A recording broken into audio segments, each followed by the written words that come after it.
दोस्तों, ये जो तस्वीर आप देख रहे हैं, ये तस्वीर कोई आम नहीं है। इस तस्वीर के पीछे बहुत ख़ास है, जिसमें AIM चीफ असदुद्दीन ओवैसी साहब है और एक साहब से उनसे मुलाकात करते हुए देख रहे हैं। ये असल में RJD के बड़े कद्दावर नेता रह चुके हैं। इनका बेटा सरवर आलम, ये किशनगंज जिला के चेयरमैन, पार्षद चेयरमैन रह चुके और ये खुद RJD के 2020 विधानसभा चुनाव, RJD कांग्रेस के विधानसभा चुनाव के प्रत्याशी रह चुके हैं। इनका बेटा RJD के जिला अध्यक्ष किशनगंज के रह चुके हैं।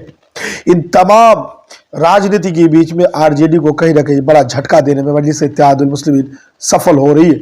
आपको बता दें कि लगातार RJD के खेमे में सिंधमारी करने में मजलिस इत्तेहादुल मुस्लिमीन कहीं से कसर नहीं छोड़ रही है। आपको पता होगा, पिछले दिनों ठाकुरगंज से हैबर बाबा, यानी हैदर के नाम से मशहूर हैबर बाबा, इस इलाके में काफ़ी अपनी रसूख और पकड़ रखने वाले पूर्व प्रमुख रह चुके RJD के बड़े नेता में से शुमार थे किशनगंज जिला के। वो भी RJD को अलविदा कह करके मजलिस इत्तेहादुल मुस्लिमीन का दामन थामे।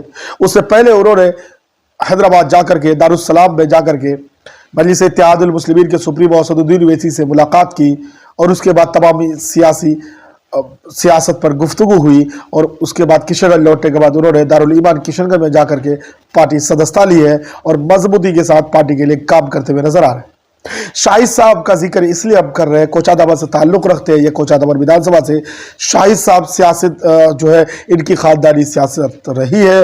वो मुखिया रहे हैं, वो ज़िला पार्षद रहे हैं और उनके घर से ही वो डिस्ट्रिक्ट चेयरमैन भी बने, जिला अध्यक्ष भी बने, RJD से चुनाव लड़े थे। एक लंबी फहरिस्त है सियासी कैरियर की, इनकी लंबी फहरिस्त है जहाँ इन्होंने सियासत की है।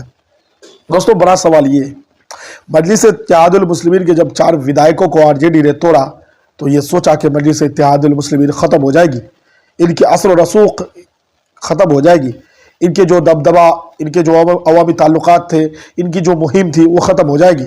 लेकिन भूल गए कि यही वो अख्तरुल ईमान है जिन्होंने मजलिस इत्तेहादुल मुस्लिमीन को 2015 में लाया और उसके बाद चुनाव लड़े, हार गए। फिर भी छोड़ी नहीं, लगातार निरंतर कोशिश की। 2019 में चुनाव लड़े, फिर हार गए और पीछा छोड़े नहीं। 2020 में चुनाव लड़े और 5 विधायक को चुनाव जिताने में सफल हो गए। आपको पता होगा 2014 में भी अख्तरुल ईमान साहब चुनाव लड़े लोकसभा के और वो हार गए। लगातार अंतराल के बाद मजलिस इत्तेहादुल मुस्लिमीन के बिहार प्रदेश अध्यक्ष जनाब अख्तरुल ईमान साहब 3 चुनाव हारे, जिसमें एक विधानसभा के चुनाव थे और 2 लोकसभा के चुनाव थे। दोनों हारने के बाद इस मकाम तक पार्टी को खड़ा किए। तो इनके 4 विधायक तोड़ने पर वो कैसे खामोश होते और कैसे पार्टी को छोड़ देते। वो मजबूती के साथ लगे रहे और किसी के तरफ दाएं बाएं झांकने के बजाय पार्टी की तमाम गतिविधियों पर नज़र बनाए रखे कि कहां से क्या हो रहा है। उसके बाद मजलिस इत्तेहादुल मुस्लिमीन ने बदला लेना शुरू कर दिया।